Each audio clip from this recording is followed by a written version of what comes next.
Kemudian yang keenam syarat syahnya, wa syurutu as-sihhati sittatun.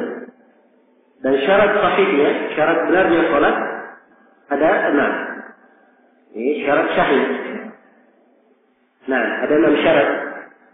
Supaya salat itu syah, disyaratkan padanya 6 syarat. Ya. Jadi kalau 6 syarat ini tidak terpenuhi, maka salat tidak diterima. Itu maksud penulis.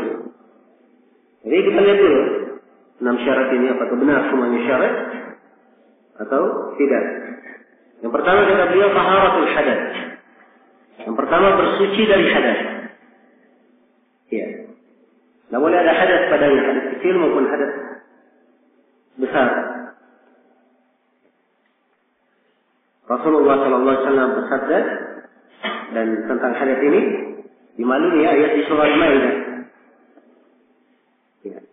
Di mana di awal ayat diperintah berwudu, ya ayyuhalladzina amanu idza qumtum ila sholati faghsilu wujuhakum wa aydiyakum ila al-marafiq. Wahai orang-orang yang beriman, apabila kalian berdiri untuk salat, maka cucilah tangan-tangan kalian, cucilah muka-muka kalian dan tangan-tangan kalian sampai ke situ. Iya. Kemudian dikatakan wamsahu bi ru'usikum wa arjulakum ila al-ka'bayn. Dan usaplah kepala-kepala kalian dan cucilah kaki-kaki kalian sampai ke mana? Ke mata kaki. Wa in kuntum junuban fatahharu. Apabila kalian junub, maka bersucilah. Ini hadat apa? Junub? Hadat akbar. Ya, jadi kalau junub disuruh bersuci, fatahharu. Wa in kuntum marda aw ala safarin aw jaa ahadukum min al-ghaib aw lamastumun nisa falam tajidu ma'an fatayammamu sa'idan tayyiban. Apabila kalian itu sakit atau sudah melakukan perjalanan atau salah seorang dari kalian datang dari al-ghaib, dan kata al-ghaib itu digunakan untuk hajat besar dan hajat kecil. Jelas ya?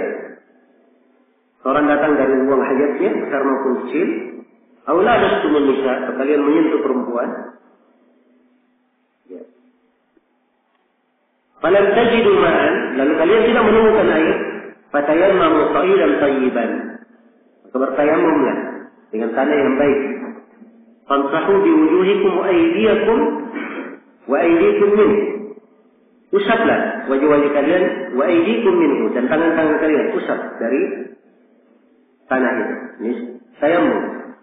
Jadi perhatikan ya, semuanya di sini perintah bertahara dengan tahara dari hadas kecil maupun hadas besar, tahara dengan air dan tahara dengan apa?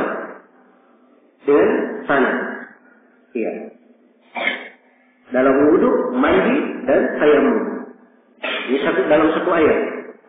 Kemudian di akhir ayat disebutkan, ya, ma yuridullahu liyaj'ala 'alaikum min haraj. Allah tidak menghendaki membuat kesusahan pada kalian. Walakin yuridu liyutahhirakum. Tapi Allah menghendaki mensucikan kalian. Jadi ini semuanya dalam bentuk tahara. Ya. Di antara dalil juga yang menunjukkan disyaratkan tahara dalam salat adalah hadis Abu Hurairah yang diriwayatkan oleh Imam Al-Bukhari dan Imam Muslim, la yaqbalu Allahu salata ahadikum idza ahdath hatta yatawadda. Allah tidak menerima salat salah seorang dari kalian apabila dia berhadas sampai dia berwudu. Di antara dalil juga adalah hadis Ibnu Umar riwayat Muslim, la tuqbalu salatu bi ghairi tuhur. Sungguhnya salat itu tidak diterima tanpa bertahara.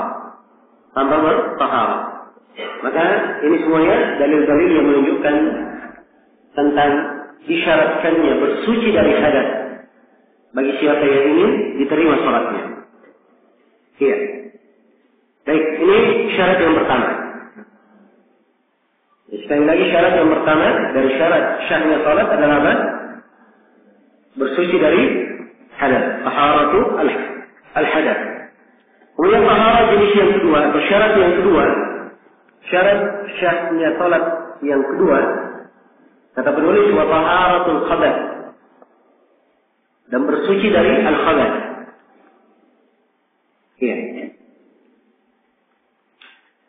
bersuci dari najis. Al-khabath di sini artinya apa? Najis. Dia harus bersuci dari najis. Dan dimaklumi najis itu ada 3 kan? Yang disucikan pada salat. Mensucikan pakaian dari najis, mensucikan badan dari najis, dan mensucikan tempat salat dari najis. Ini 3 hal. Dan semuanya dimaksudkan di sini. Semuanya dimaksudkan. Dan di dalam masalah mensucikannya dari najis, ya, jumhur ulama yang mengatakan bahwa dia adalah syarat syahnya salat, mereka berdalilkan dengan beberapa dalil. Ya. Pertama kita lihat ya, ada mensucikan pakaian ini. Mensucikan pakaian di antara dalilnya adalah hadits riwayat Bukhari dan Muslim. Ya. Tentang darah haid yang menimpa baju. Nabi berkata, tahuttuhu thumma taqrutuhu bil ma' thumma tanzahuhu thumma tusalli fihi. Engkau menurutnya, kemudian digosok pakai air, ya, kemudian dicuci, lalu dilakukan salat padanya. Perhatikan bagaimana dihilangkan najis dari pakaian. Iya. Juga di antara dalil Nabi SAW ketika menggendong anak kecil,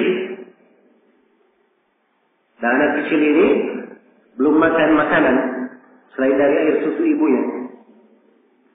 Kemudian bayi ini kencing di atas pangkuan Nabi. Maka Nabi meminta air, lalu dipercikkan air di atas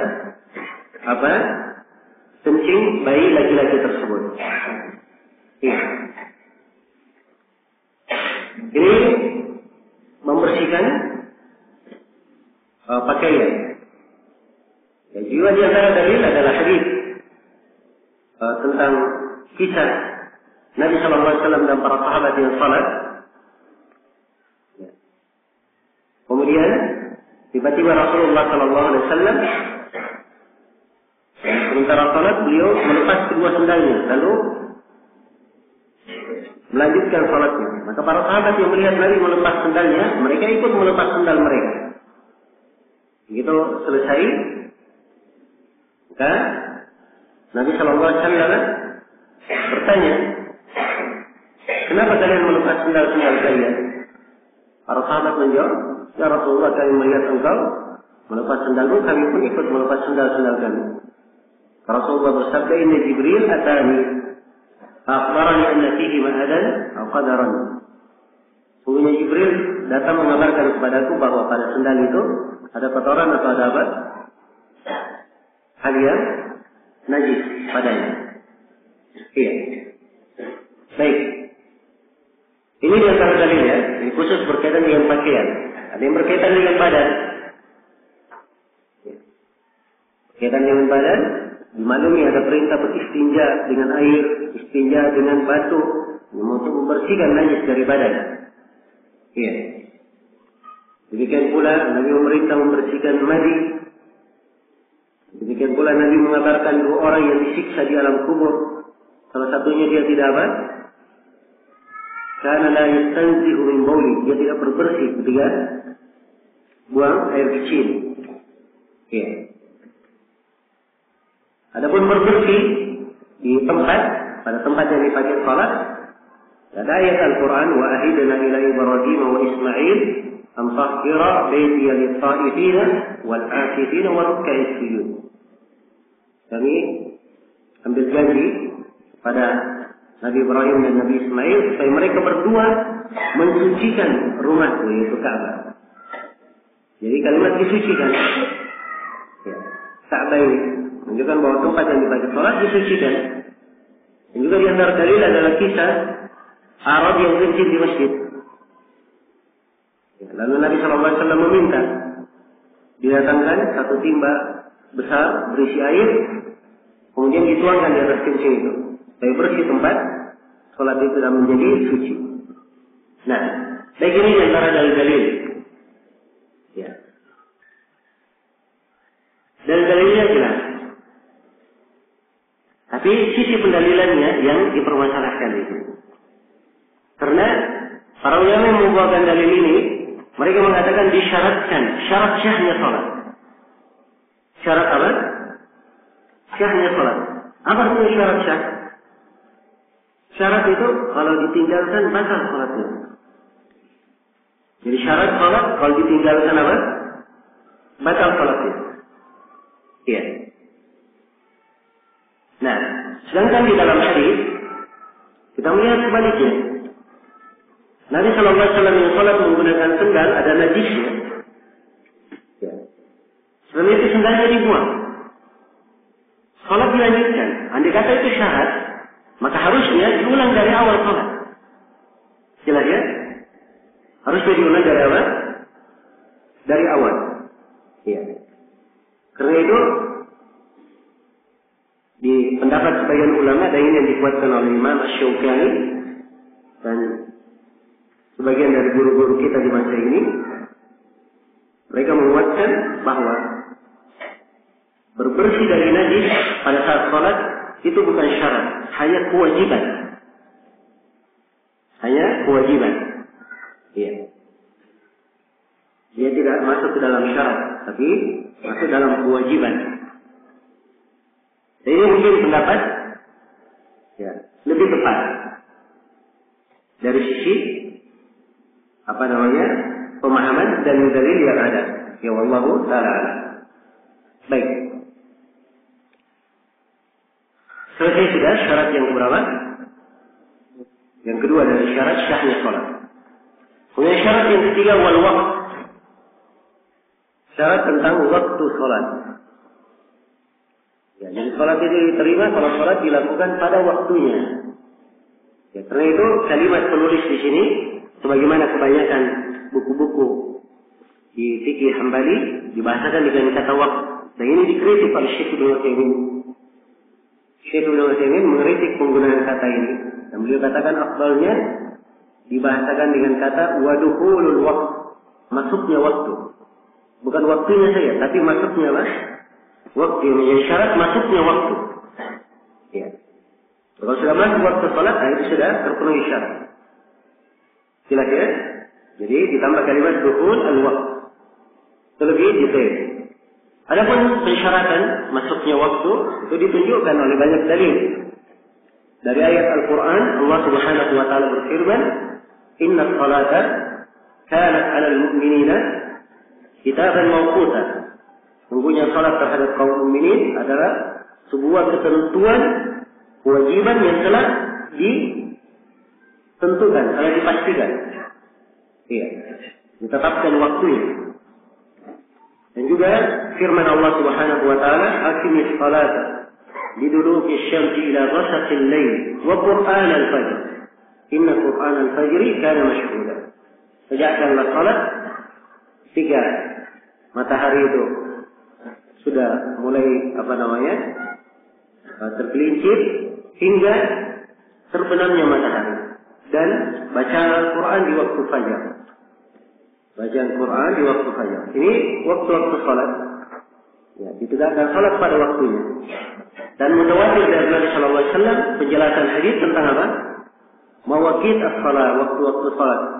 Ya, beliau terangkan waktu-waktu salat itu, ya, dengan lisannya, dengan perbuatannya, bahkan Jibril ya, turun mengimani kaum muslimin selama 2 hari untuk menunjukkan mana awal waktu dan mana akhir waktu.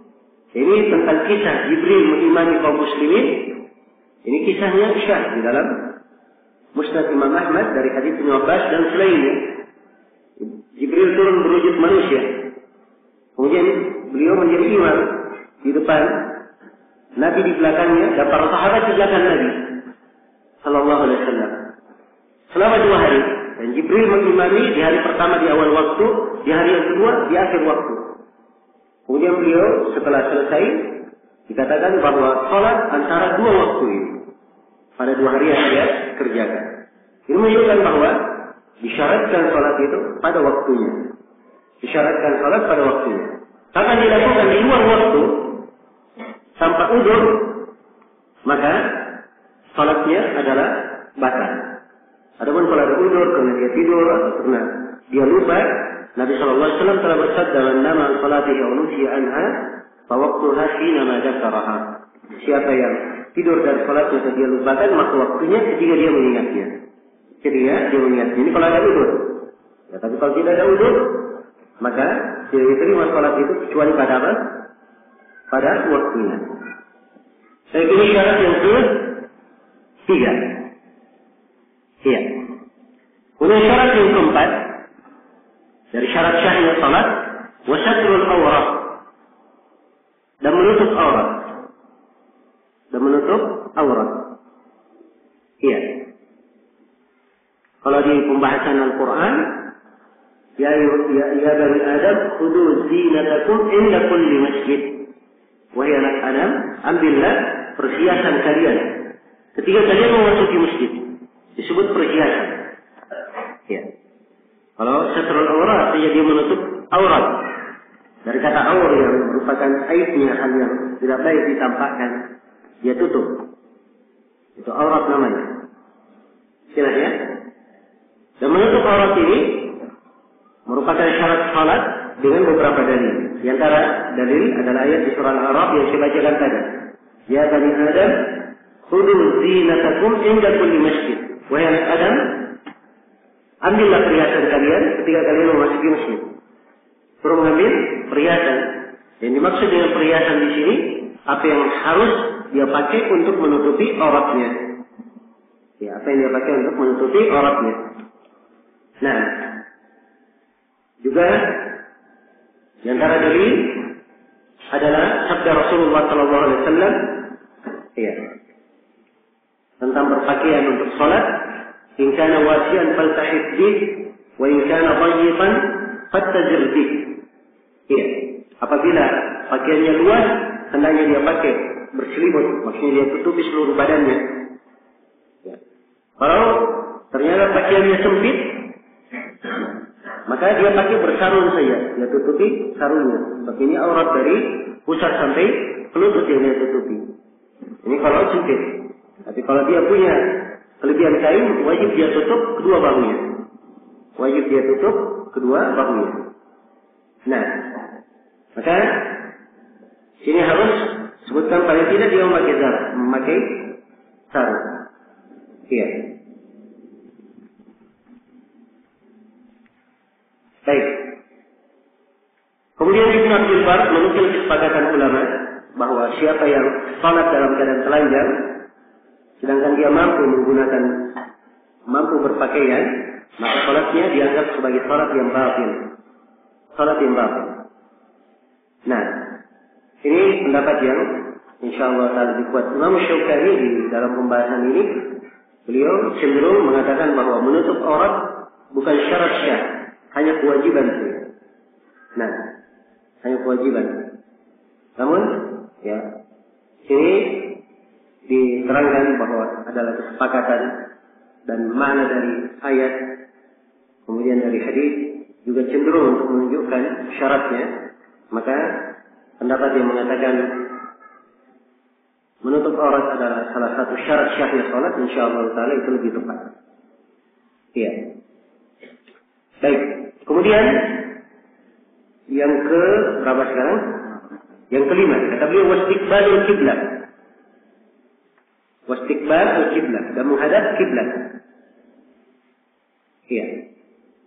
Dan menghadap kiblat. Dari syarat syahnya salat adalah menghadap kiblat. Menghadap kiblat. Dan ini berdasarkan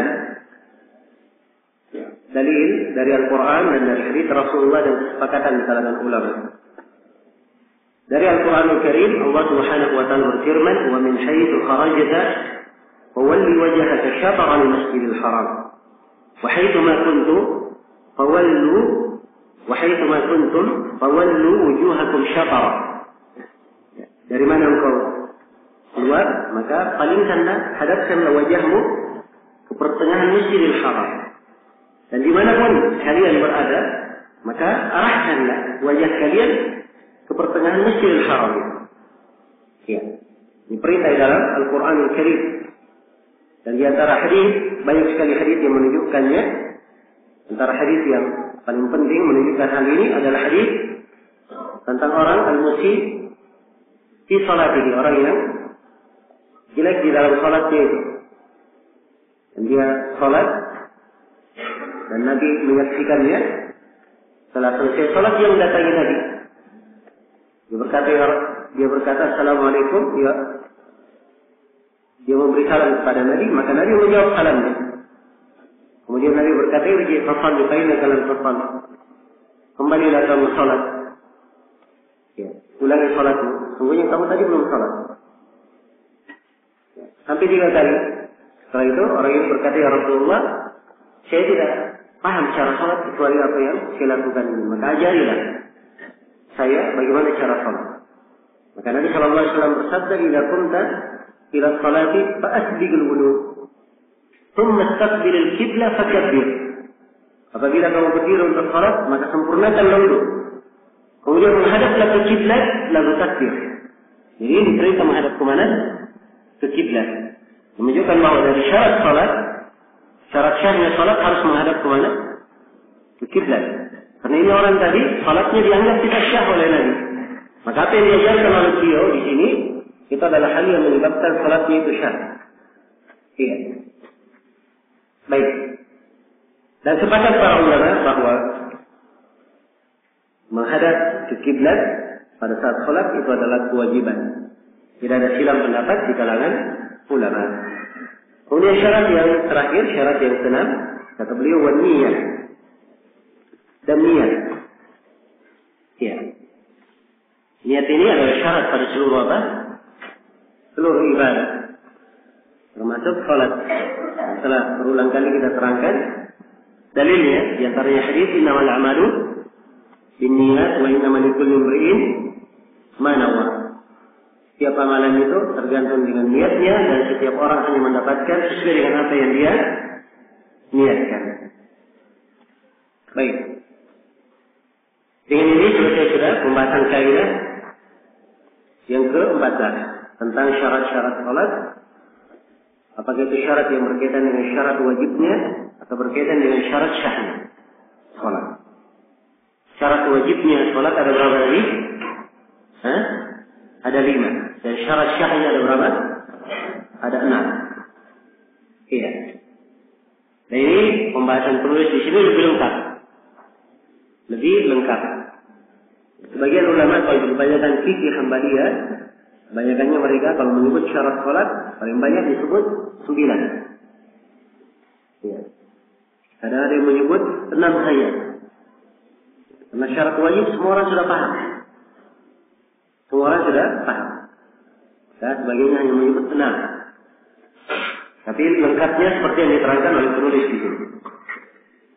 Baik, selesai sudah pembahasan saya yang ke-14.